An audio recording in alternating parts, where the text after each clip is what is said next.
Welcome to the Dodger Game channel. You are watching a Mormon Truth video in our Mormon Truth video library. Today I'm going to talk about honesty in the First Presidency and Quorum of the 12 of the Church of Jesus Christ of Latter-day Saints. Maybe I should expand that to the Presidency of the 70 there, huh? We can get Paul done in that way. We've heard a lot about Joseph Smith and his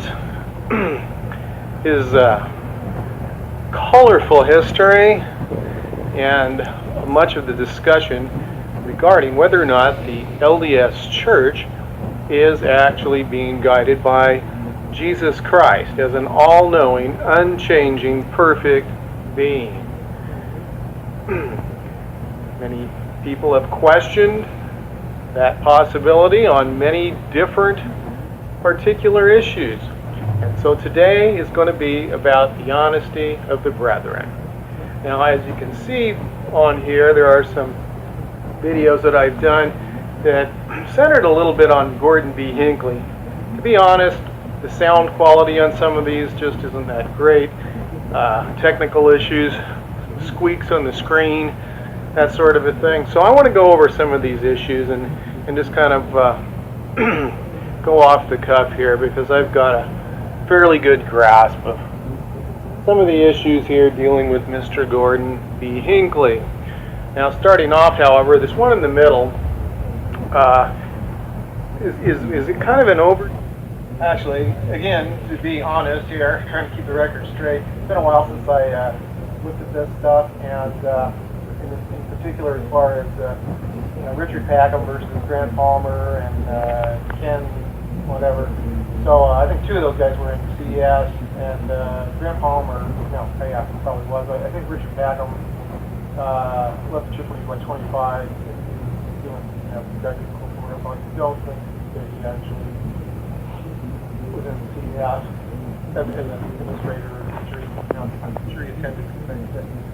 I've read the story, and he's done a lot of research, and he documents it there, so that's the point. It's been researched. A couple of those guys were CES employees, and their experience there wasn't exactly, it was revealing, that's for sure. It was very revealing. Anyway, just wanted to say that because I want to try to be as accurate as possible always. And had done quite a bit of research on the matter. So, a little bit of overview from what he did. We're not going to dwell heavily on the Joseph Smith polygamy, he really wasn't a polygamist anyway, to be quite honest, and I've done probably a dozen videos on polygamy, so I'm really not going to get much into that now, but we're going to just go on the honesty. So this particular video does touch on some of the escapades, shall we say, of Joseph Smith and certain statements that he made, claiming that he was monogamous, not involved with any other women. However, and his brother claimed that as well. And you may have watched the videos on the spiritual life system and the Danites and Counseling 50 and all that sort of a thing, Joseph Jackson things. You may have and you may not have. If you haven't, you should. What went on in Nauvoo is much different than you hear in Sunday school or discussed really on the internet. So Joseph said he never was involved with these other women, and he never claimed to have that Section 132. And yet the church shows him with about 30-some wives sealed to him on Family Search. So that's that's where things start, and there's plenty talked about with Brigham Young.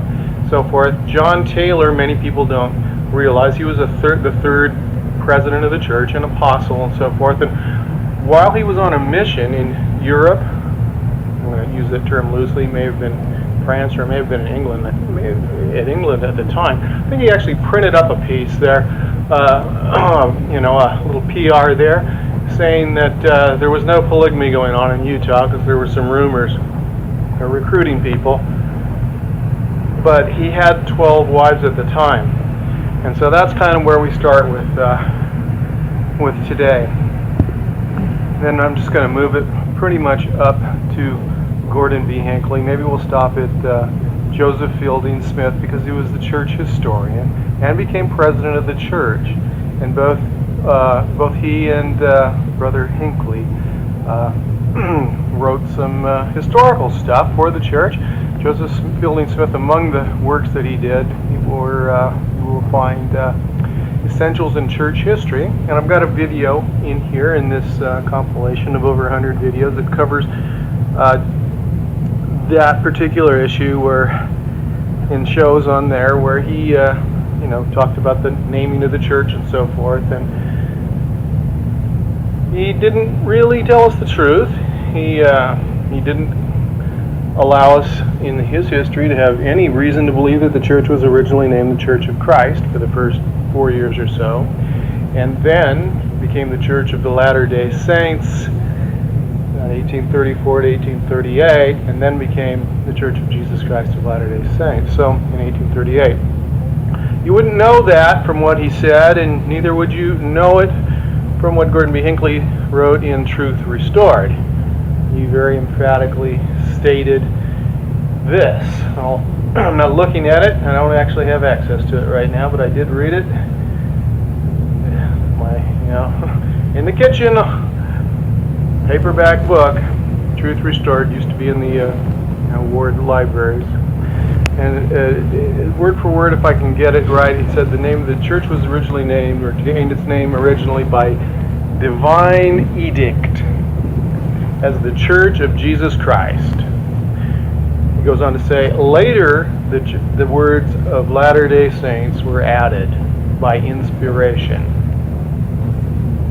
So from that we are to believe that the original name of the church was the Church of Jesus Christ.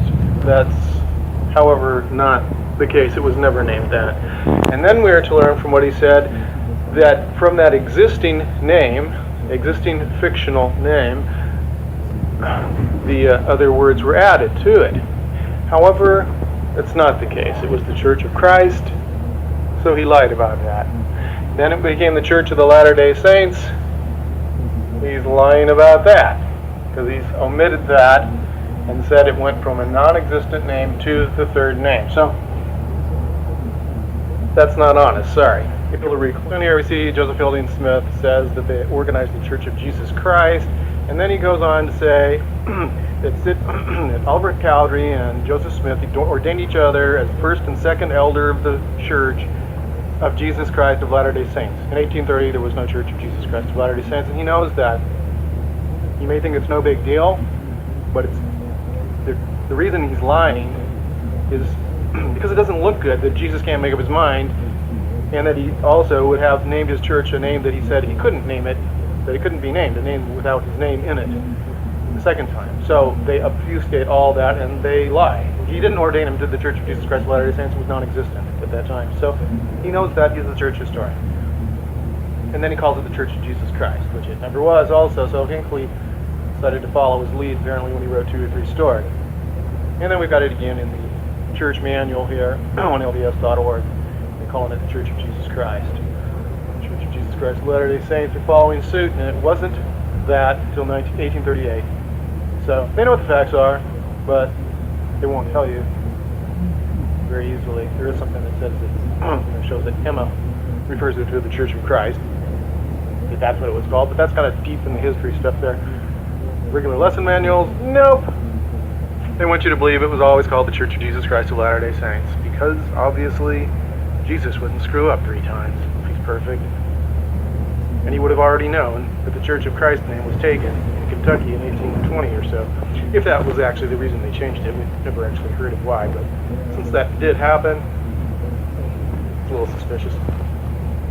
Another part of the point here is that this is a pattern of dishonesty. Dishonesty starting with Joseph Smith from the very beginning, with his relationship with the ladies, and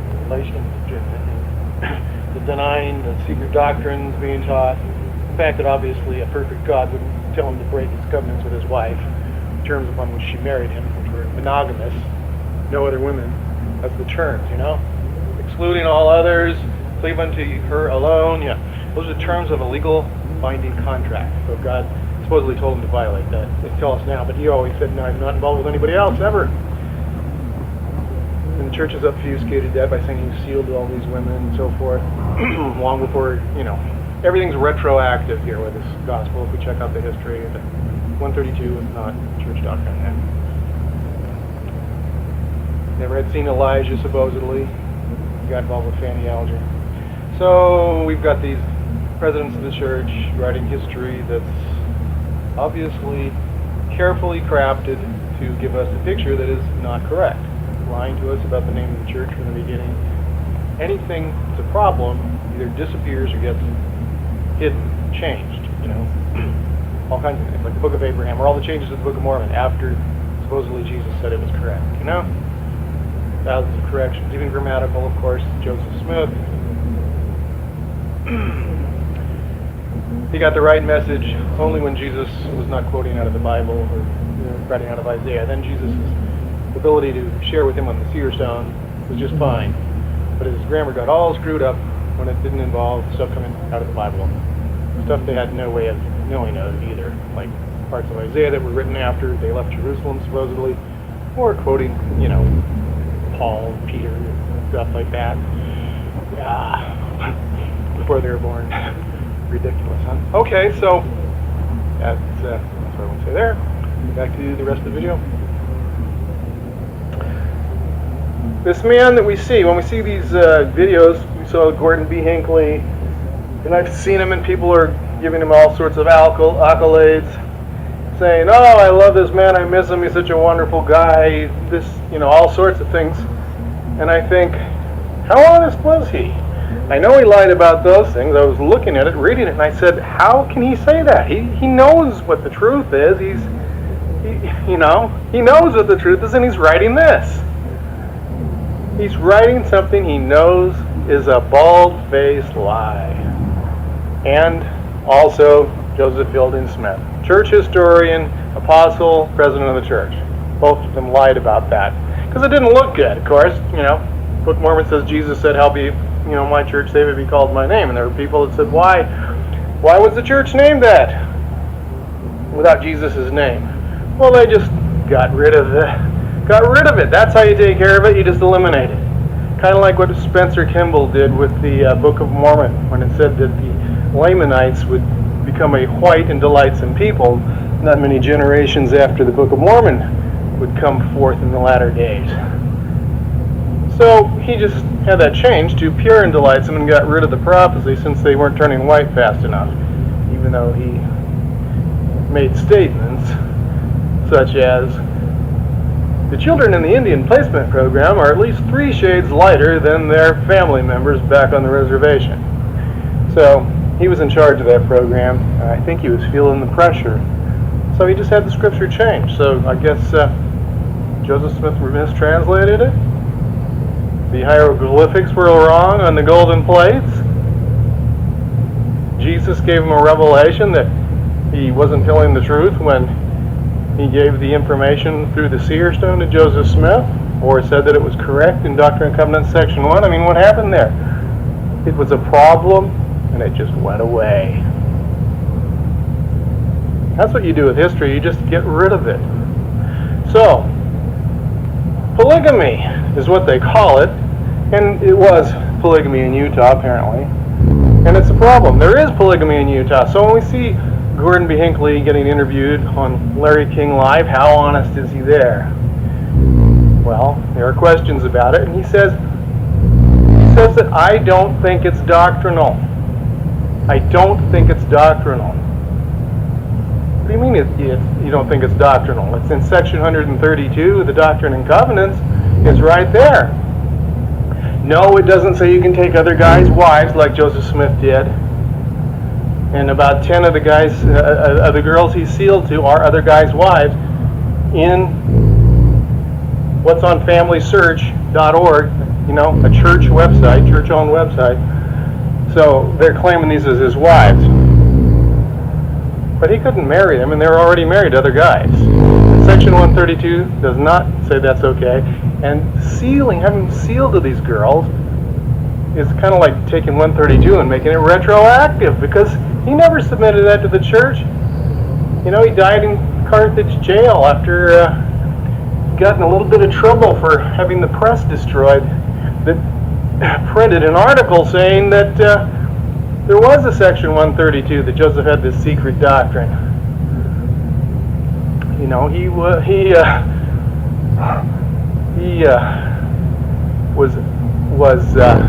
vehemently opposed to anyone outside his inner circle knowing that there was anything going on with other women. So, was he honest, chaste, benevolent, honoring and obeying and sustaining the law of the land, like Gordon B. Hinckley says that LDS church members need to do?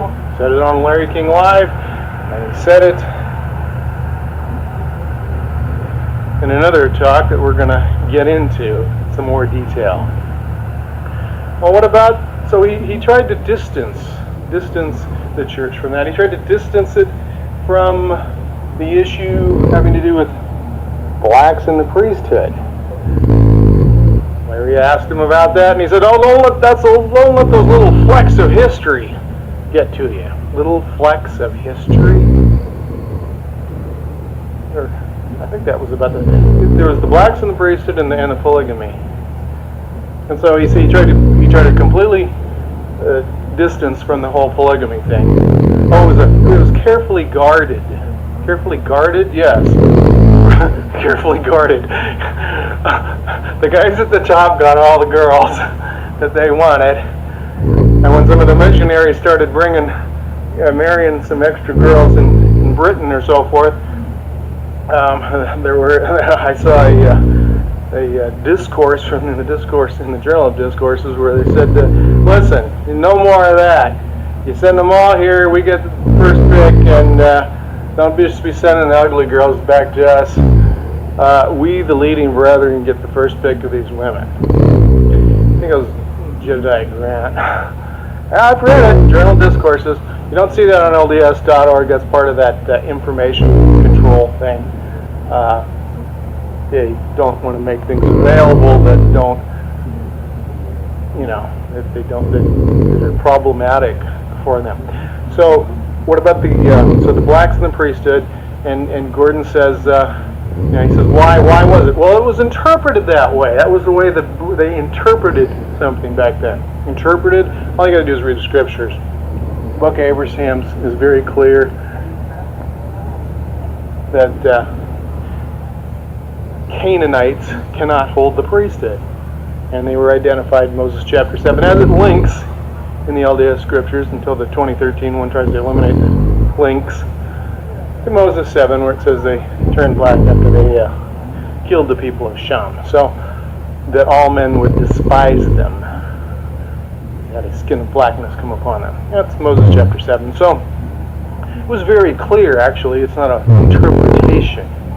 But then Larry comes back and he says, okay, blacks can have the priesthood. What about women? And I said, no. And he said, why not? And now, instead of saying, well, that's the way it was interpreted, now he says, well, that was he kind of stumbles through it. That was the way it was set forth. That was the revelation. That was the revelation. It's a completely different way he says it there, So they're not about to give women the priesthood, whatever that is. But, treated completely different. But actually the scripture said why blacks could not have the priesthood. It said they can't. It said the Canaanites, it was forbidden. So, and Brigham expounded on it. It wasn't about interpretation. The scripture supposedly revealed from the Hebrew God. So, was he being honest there? What's going on? With the women, no, it would take a revelation. Well, I guess it took a revelation. It took a revelation that came just in time for the Sao Paulo, Brazil temple dedication and opening in 1978 to be functional, because it just wouldn't have worked because of the demographics of the mixed race people in Sao Paulo, especially if they had people from farther north in Brazil, where the demographics are even more heavily black. They couldn't have operated the temple. So, they got a revelation. Jesus was very timely. You know, I noticed he mentioned something about Jehovah in this interview too. That's wonderful.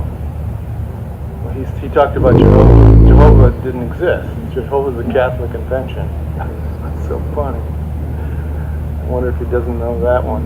So, he was asked about the Godhead business. Or he was asked about Mormon people becoming gods. And he just said, oh, that's just much more of a little couplet. I don't know that we teach that. I don't know that we emphasize it. You don't know if you teach it, you don't know if we emphasize it. However, it was in the priesthood manuals at the time. And he's taught it in General Conference. And it's in section 132 of the Doctrine and Covenants, then shall they be gods, for they have no end. It goes on about being gods. Section 76. You know, they shall be gods in the celestial kingdom, in the highest degree of celestial kingdom. They shall be gods. Joseph Smith taught it in the King Follett Discourse, emphatically, in detail, and we hear all kinds of things on the internet, Christians squawking at Mormons about such beliefs, and then you've got the president of the church all but denying it, doing everything he can to distance himself from the teachings of the founding president and so-called prophet of the church. So, what? It's not true anymore? It was true when Joseph Smith was there, but it's not true anymore? I don't know that we teach it. I don't know that we emphasize it. Why would you say I don't know if we emphasize it if you don't know that we teach it? How can you say you don't know it when you're the president of the church? And it's in the priesthood manual. And you taught it yourself. I mean, give me a break. There's so much dishonesty from this guy, it's pathetic. I noticed that Larry King really protected him too. They were taking calls, and one guy calls in and starts talking about the word of wisdom, and he said, I understand that I've read the word of wisdom, and it basically, it's telling us not to eat animals, unless we're, basically starving to death, if we need them to sustain life, etc., and otherwise sparingly. And then he starts to get into, now I notice that Mormons don't actually follow that, and I wonder if there's a correlation between that, and he starts to say something about something in Time magazine, and I'm pretty sure it was going to say that the church has huge business investments in cattle. And you know what happened? Click! Larry King just clicked that guy right in the middle of his sentence. The guy was totally polite. He just started to get into that, and Larry, boom! Censored! You're gone. And then Gordon Hinckley gets to start talking about how the word of wisdom is, so great, and Mormons live longer because they don't smoke. So, he even said they don't drink caffeinated drinks. Caffeinated sodas. Has that changed? How many times have I heard people saying they drink Diet Coke, Coke, Coke, that's fine. Church probably invests in it. I don't know. I actually heard that one time. It was like, no way! Yeah, but green tea? Nope, that's out. There's the T word in it for tea. Can't have that. So it's full of antioxidants. Now, you can drink Coke, but not green tea. We serve hot cocoa at all kinds of events, and meat at every ward dinner. Meat at every ward dinner, but no green tea.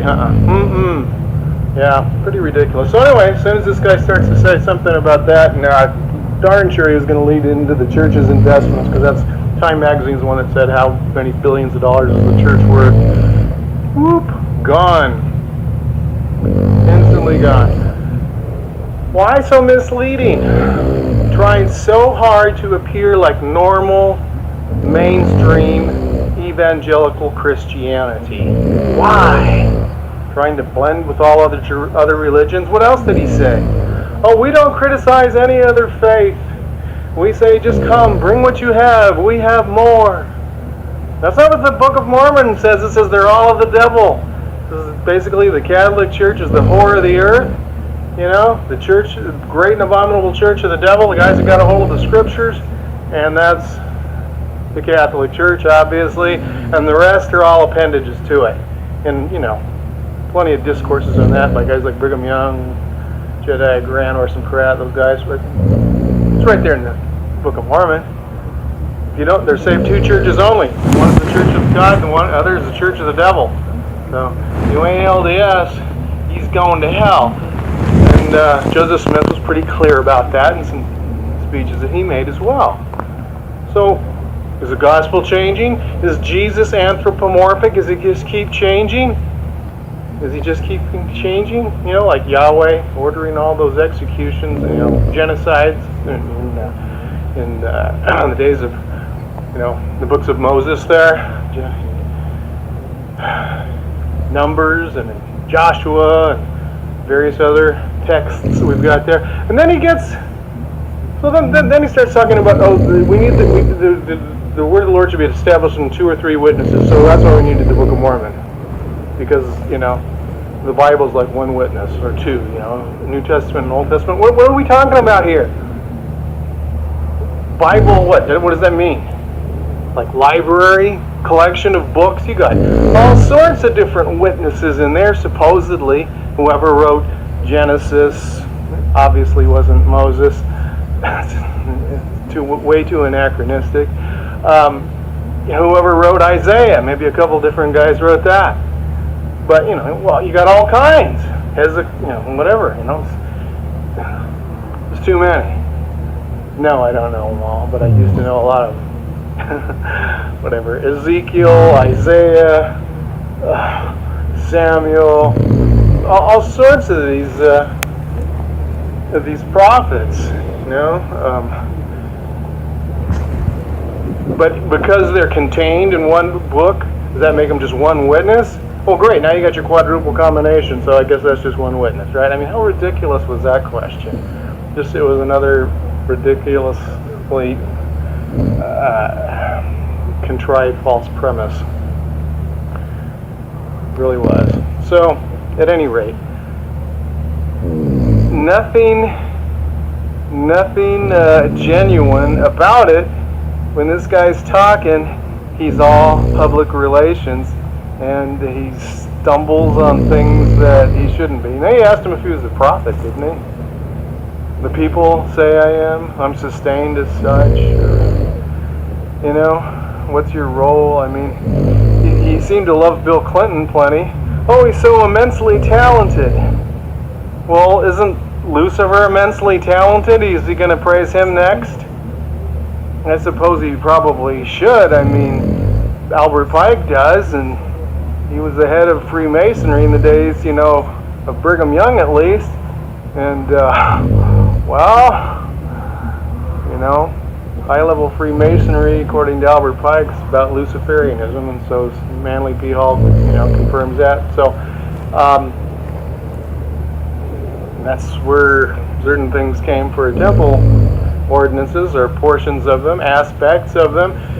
Supposed to have been a revelation from God, but they just turn up in the temple endowment 7 weeks after Joseph Smith becomes a member of the York Rite there in Nauvoo. So,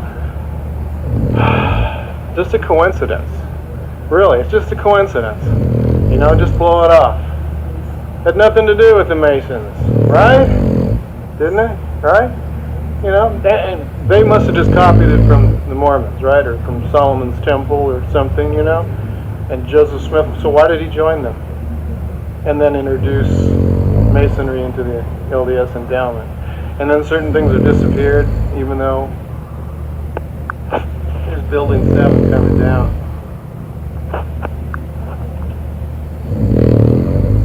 That's demolition.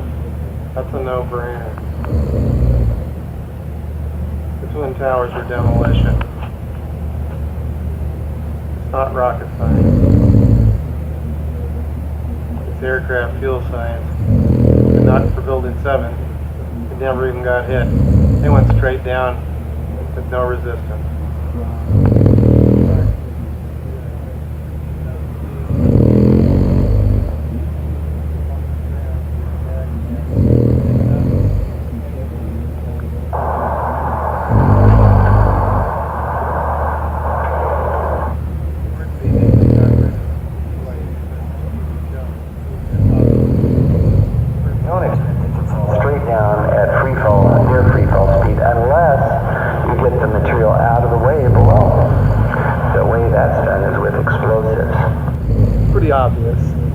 the Iraqis had zero to do with it, and the Afghanis had zero to do with it, and they say there were some Saudis involved, but it was obviously an inside job. And so why was it okay to incinerate tens of thousands of people in Baghdad and elsewhere in Iraq? Who knows where in Afghanistan? Why was that okay? And the Lord was with the soldiers going in this war of conquest in the Middle East, this ongoing war with this great excuse they got out of 9/11, this contrived stories that the American people got to justify it. If Gordon B. Hinckley was a prophet of God, why in the world did he twist everything? Why wasn't he like Nephi in the garden in the Book of Mormon saying, your secret combination dudes are in the, presidency and vice presidency and the cabinet and all these skull and bones and CFR guys running the show, Bohemian Grovers. But he didn't do that. He said he trusted in the leaders. They had intelligence and knowledge that we didn't have. We needed to trust them. He said it simply because these lay with him. And he got us to believe that the American people were like the Nephites and defending themselves against the Gadianton robbers by going to Iraq and bombing civilians, bombing people that have never done anything to the people in New York. Nothing. Oh, what did they? What were they? We think you have weapons of mass destruction. Great Israel does. Bomb them. China does. You going to bomb them? No, but they went over there and they didn't have any. They said, okay, here. The United Nations went in there. They mapped out everything that they had, and then they said, just give yourself up. For what? He never, Saddam Hussein. I'm not saying he's a great guy. But he's done nothing to the United States except for saying that they wanted to use Europetros. Europetros. If they could do that and gain control of the energy market and replace the petrodollar, then the U.S. would have a problem. Could that possibly have been an issue? Iran threatened something like that a while back as well, didn't they? I'm not going to get into how the U.S. regime replaced. I mean, Jimmy Carter administration. I mean, they're the guys that took out the Shah, got Khomeini in. The U.S. has been doing it in Latin America and the Middle East for a very long time. So that was mass murder. He turned the tables. He said, these people are like he made these people appear to be like the Gadiantans. They had done nothing. Men, women, and children were being incinerated alive by the greatest war machine on earth, the most destructive power in the world in a military fashion. The United States Armed Forces went and attacked two countries that had done nothing against the people of the United States. They massacred thousands and thousands and thousands of people. And this man supported it. And they had demonstrations at BYU and they were shut down.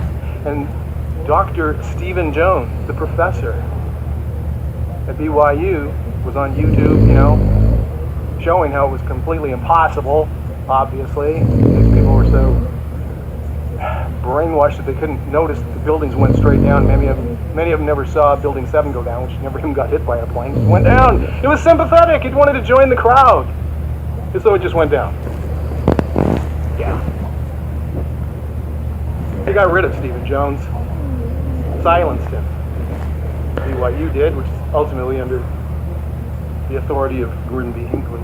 And then we were told, these people are like the Gadiantans, and the American people are like the Nephites being attacked by these wicked Gadiantans, these men, women, and children in Baghdad.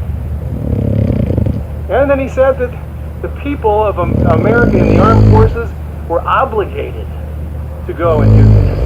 If you'd signed a contract with the military, you're obligated. God won't hold you responsible for murdering thousands of people as you drop the bombs.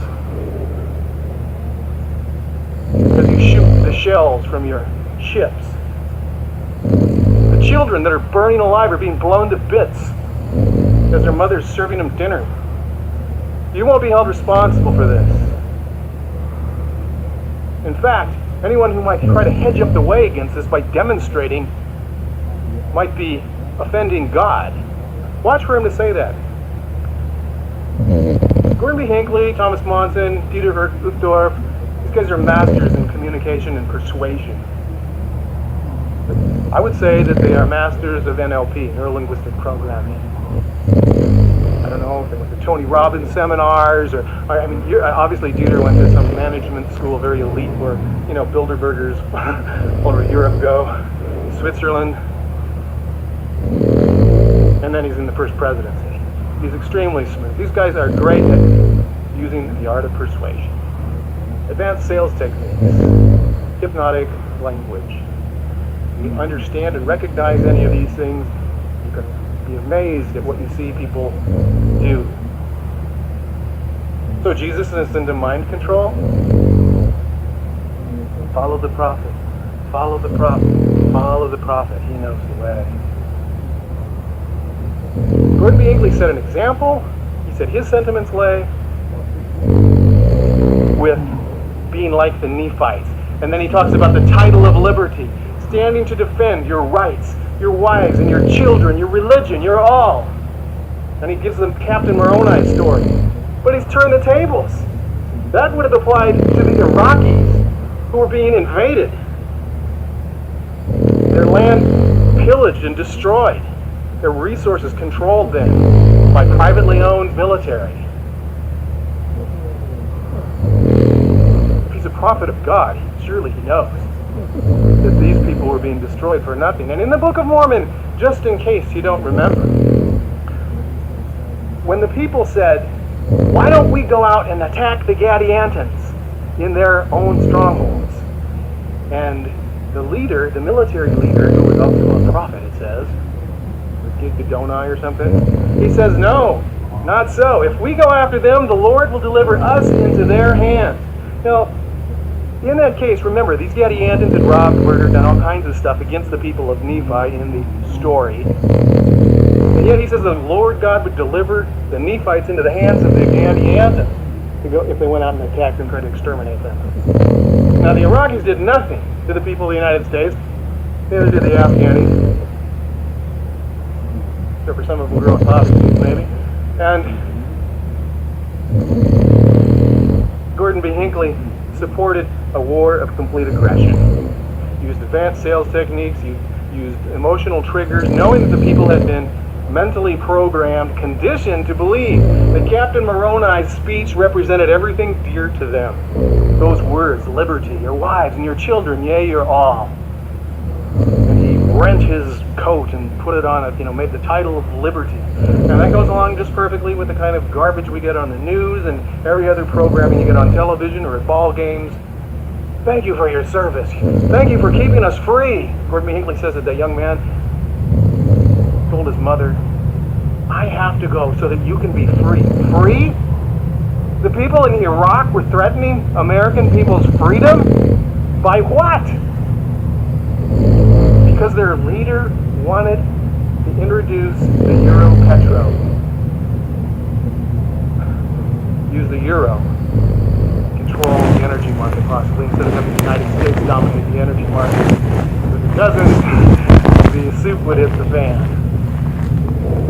I'm not going to get into the details on that, and I don't know them all. If you read about peak oil from a long time back, you might understand a little bit about motivation. Even Cheney said, basically, that we have to do something militarily in order to maintain our nourishment, our needs for petroleum. So thousands and thousands, tens of thousands, hundreds of thousands died because of the United States invasion and regime-changing occupations, activities in the Middle East. Country after country has been hit by missiles and all sorts of things, but from the United States. Whether it was Bill Clinton hitting like Sudan and where else it was, or Reagan in Libya, or Carter in Iran, or Bush, Cheney, and continued, I suppose, in some fashion, maybe by Obama in Iraq, Afghanistan, Syria, Libya, and who knows where else. Yeah. Murdered. Well, some clips in here of people being burned alive by the incendiary bombs that are being dropped on them by U.S. forces. Completely innocent. What if that happened in Salt Lake? What if that happened in Salt Lake? What if some country bombed your city for something that had nothing to do with you? And their leader said, Allah said it's the will of God. We're protecting our freedom from those damned Americans. Well, actually, they might have a point if they lived in Iraq, Syria, Afghanistan, Libya. Yeah, they might. Not even going to get into what's going on in Latin America. Regime changing by the CIA. So, Gordon B. Hinckley, man of God. Wolf in sheep's clothing. And man of God. How can it be? Research Yahweh's record. They are one. Those of us who are American citizens stand solidly with the President of our nation. The terrible forces of evil must be confronted and held accountable for their actions. Not such groups. The Book of Mormon speaks of the Gadianton robbers, a vicious, oath-bound, and secret organization bent on evil and destruction. No one knows how long it will last. No one knows precisely where it will be fought. No one knows what it may entail before it is over. We've launched an undertaking the size and nature of which we cannot see at this time. Occasions of this kind pull us up sharply to a realization that life is fragile, peace is fragile, civilization itself is fragile. The Constitution under which we live, and which has not only blessed us, but has become a model for other constitutions, is our God-inspired national safeguard, ensuring freedom and liberty, justice and equality before the law. I do not know what the future holds. He sure says, I do not know a lot for a prophet. In the course of history, tyrants have arisen from time to time who have oppressed their own people and threatened the world. Such is judged to be the case presently, and consequently, great and terrifying forces with sophisticated and fearsome armaments have been engaged in battle. Many of our own church members have been involved in this conflict. We have seen on television and in the press tearful children clinging to their fathers in uniform going to the battlefront. In a touching letter I received just this week, a mother wrote of her Marine son who's serving for the second time in the Middle Eastern War. She says that at the time of his first deployment, he came home on leave and asked me to go for a walk. He had his arm around me and he told me about going to war. He said, Mom, I have to go so you and the family can be free to worship as you please. And if it costs me my life, then giving my life is worth it. He is now there again and has written to his family recently saying, I am proud to be here serving my nation and our way of life. I feel a lot safer knowing our Heavenly Father is with me. There are other mothers, innocent civilians, who cling to their children with fear and look heavenward with desperate pleadings as the earth shakes beneath their feet and deadly rockets scream through the dark sky. There have been casualties in this terrible conflict, and there likely will be more. Public protests will likely continue. Leaders of other nations have, in no uncertain terms, condemned the coalition strategy. The question arises, where does the church stand in all of this? We recognize and teach that all the people of the earth are of the family of God. But as citizens, we are all under the direction of our respective national leaders. They have access to greater political and military intelligence than do the people generally. Those in the armed services are under obligation to their respective governments to execute the will of the sovereign. When they joined the military service, they entered into a contract by which they are presently bound and to which they have dutifully responded. One of our articles of faith, which represents an expression of our doctrine, states, "We believe in being subject to kings, presidents, rulers, and magistrates, in obeying, honoring, and sustaining the law." But modern revelation states that we are to renounce war and proclaim peace. In a democracy, we can renounce war and proclaim peace. However, we all must also be mindful of another overriding responsibility, which, I may add, governs my personal feelings and dictates my personal loyalties in the present situation. When war raged between the Nephites and the Lamanites, the record states that the Nephites were inspired by a better cause, for they were not fighting for power, but they were fighting for their homes and their liberties, their wives and their children, and their all, yea, for their rights of worship and their church. And they were doing that which they felt was duty, which they owed to their God. The Lord counseled them, "Defend your families, ever even unto bloodshed."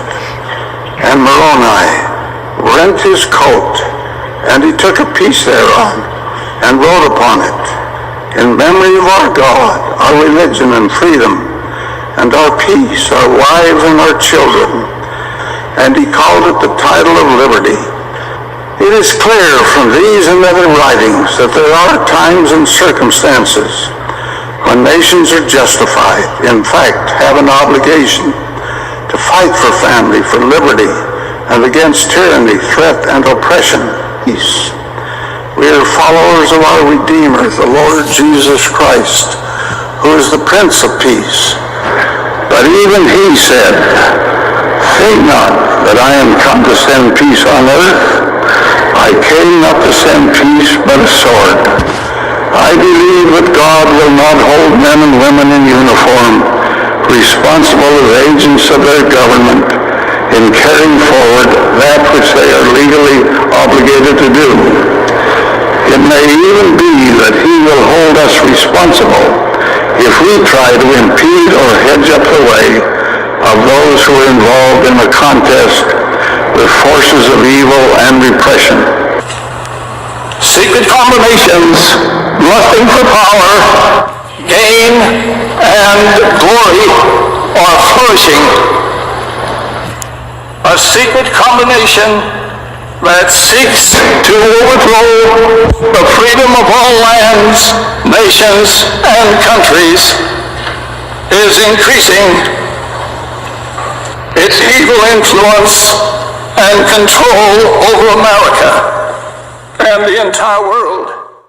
Here we're going to watch Gordon B. Hinckley doing some backpedaling and shuffling as he tries to cover the tracks of the church while it morphs from its original wild, charismatic Trinitarian Christianity into the Swedenborg doctrines and Luciferian Masonry, and then Old Testament blood atonement and polygamy, and then now is morphing towards evangelical Christianity as he tries to change the church's image as the doctrines change without looking like God's always changing his mind. So the master PR prophet is at work, and you can judge his honesty.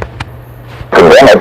I condemn it. Yes, as a practice, because I think it is not doctrinal. It is not doctrinal. Thou shalt not bear false witness. If polygamy is not doctrinal, then you just admitted that the folks from whom you claim to derive your authority, from Joseph Smith on through the next half dozen guys about, were nothing but a bunch of cheesy adulterers, which makes them fallen prophets at best. Now, factually, Joseph Smith said he believed in being honest, chaste, and obeying the law. Yet, he said the revelation never existed. He was never with another woman. All these girls that he and Brigham and boys had were illegally married then. violating the law. And then when the paper printed it, he destroyed the press illegally, and that was it. So, yeah, the doctrine is practiced. A man can be sealed to multiple women, if his wife dies, that sort of a thing. So that is doctrinal, and reading section 132 does show that it is doctrinal. From 1830 to 1978, blacks could not become priests in the Mormon Church, right? That's correct. Why? Because the leaders of the church at that time interpreted that doctrine that way.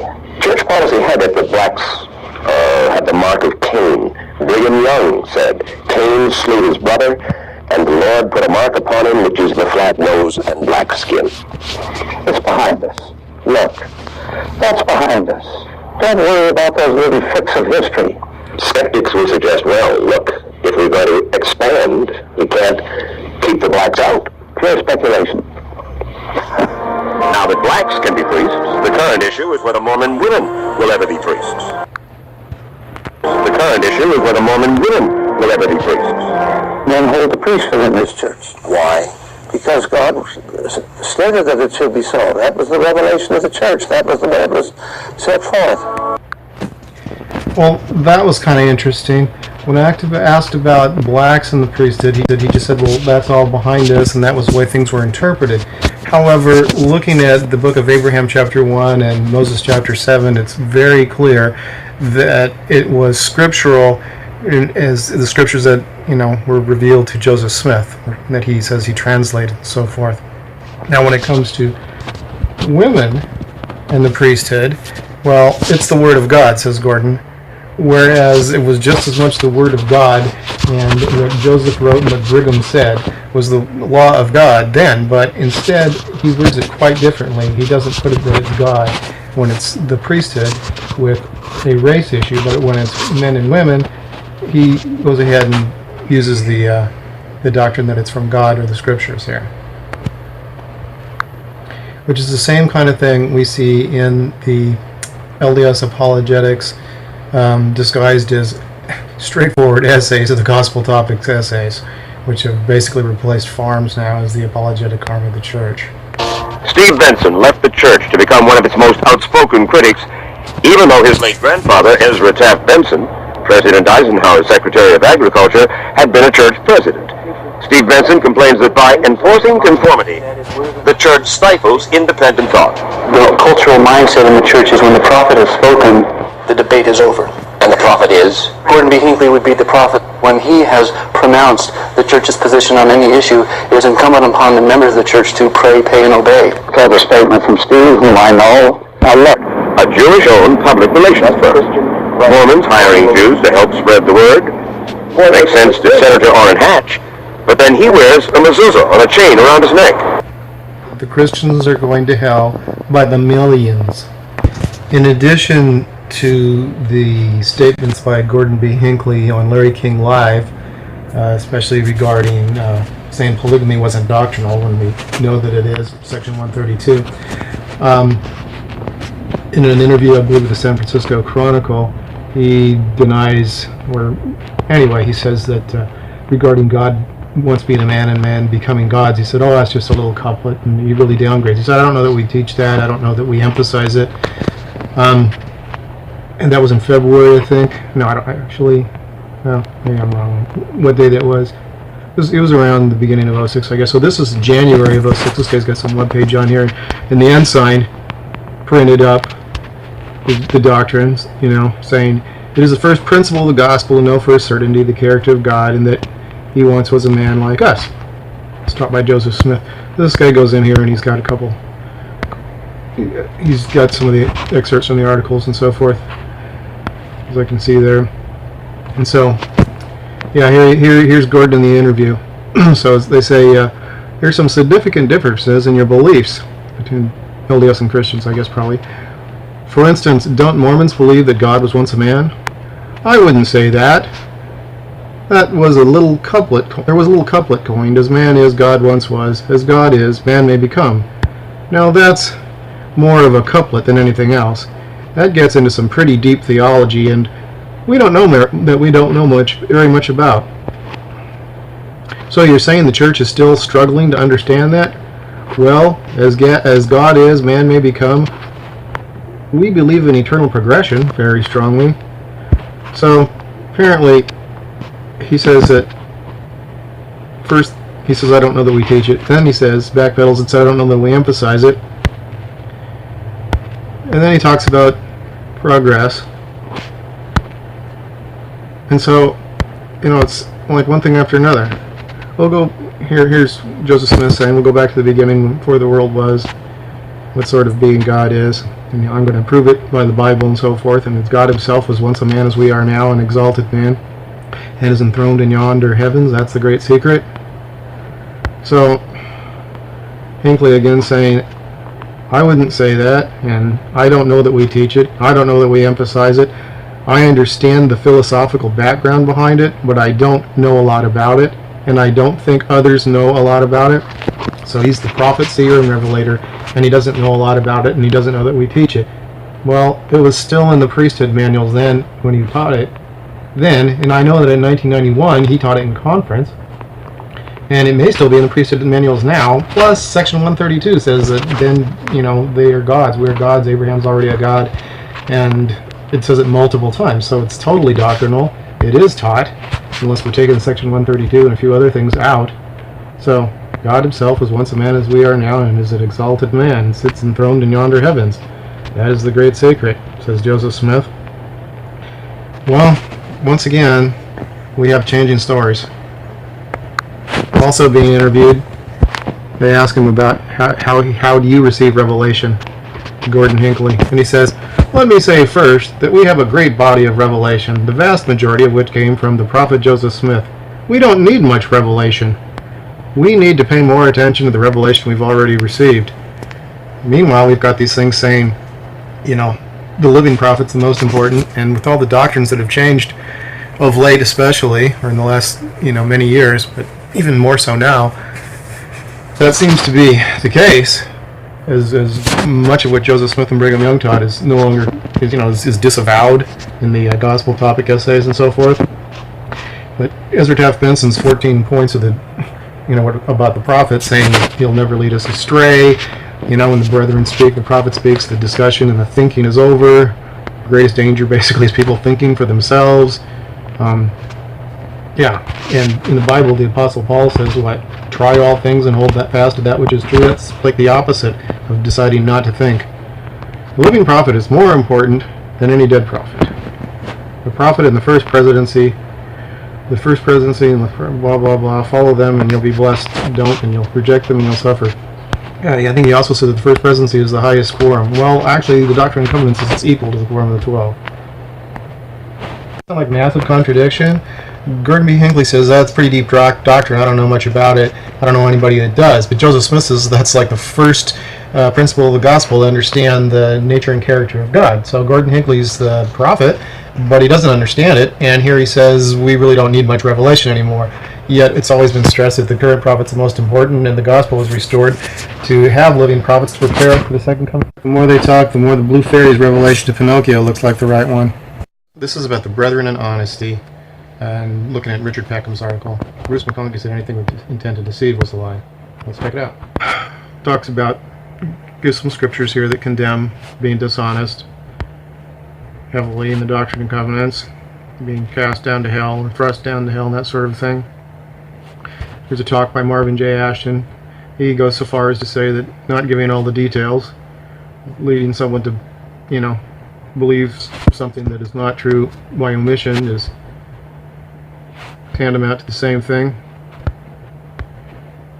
However, Boyd K. Packer, teaching the church educational system, the CES people, has said things like, some things that are true are not very useful.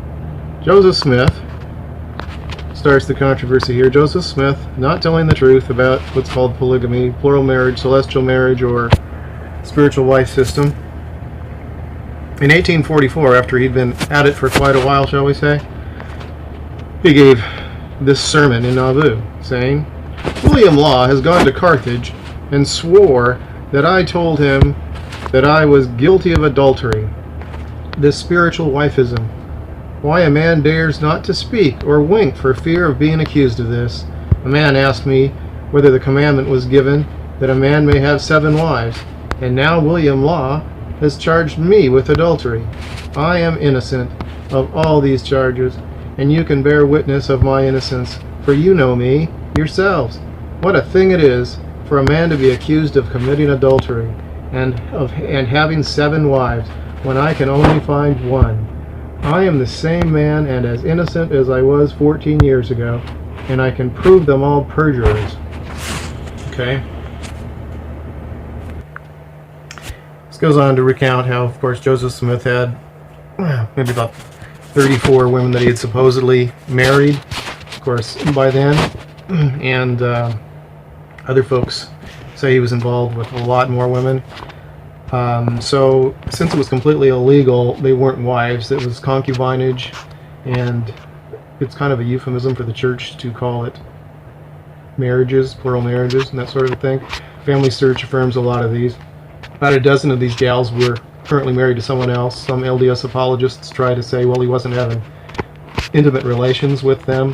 Of course, many women testified that he did, but you know, even if he didn't, with all these married gals, then if they're being sealed to him, then so their husbands have no one to take to the celestial kingdom, so they got to go out and catch some other girl. That's really pretty rough situation. At any rate, Joseph Smith kept almost all of his polygamous marriages secret from Emma, it says. She didn't find out, supposedly, until he had about 20 women. As I was saying, some people testify of many, many more. Such as Joseph Jackson said Joseph Smith told him, and he was really close to Joseph Smith. He was in the Council of 50, the government of the Kingdom of God. He was not a member of the church. He said Joseph bragged about 400 women to him. Of course, why should we believe that? Joseph Smith is so honest. At any rate, the Relief Society was supposed to check and make sure women weren't being seduced, it says there. Alright, among the women that were in that organization, a couple of them were already Joseph Smith's secret wives, or concubines more accurately. He had over 20 women by then, including, that was in 1842. He organized the Relief Society, I believe on St. Patrick's Day, the day after he became a Master Mason. That's kind of interesting.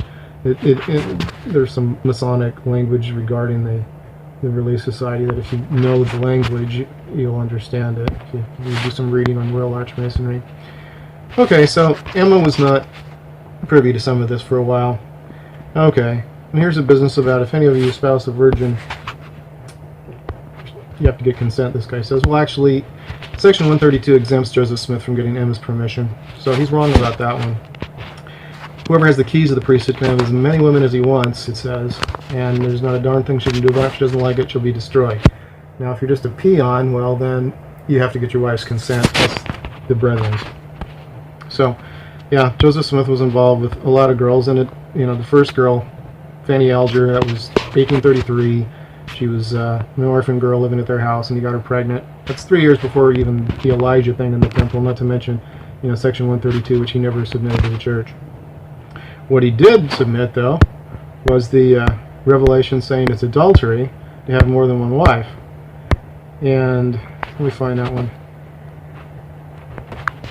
Alright, so there it says it was in Doctrine and Covenants on page 330, used to be in the Book of Commandments, saying, we declare that we believe that one man should have one wife and one woman but one husband. Yeah, they go on to say anything else is adultery. They, meaning Joseph Smith. Also in here we got Hyrum Smith sending a letter to the brethren and telling them that any rumors about polygamy are wrong and it's false doctrine. For there is no such doctrine taught here, and it can be practiced.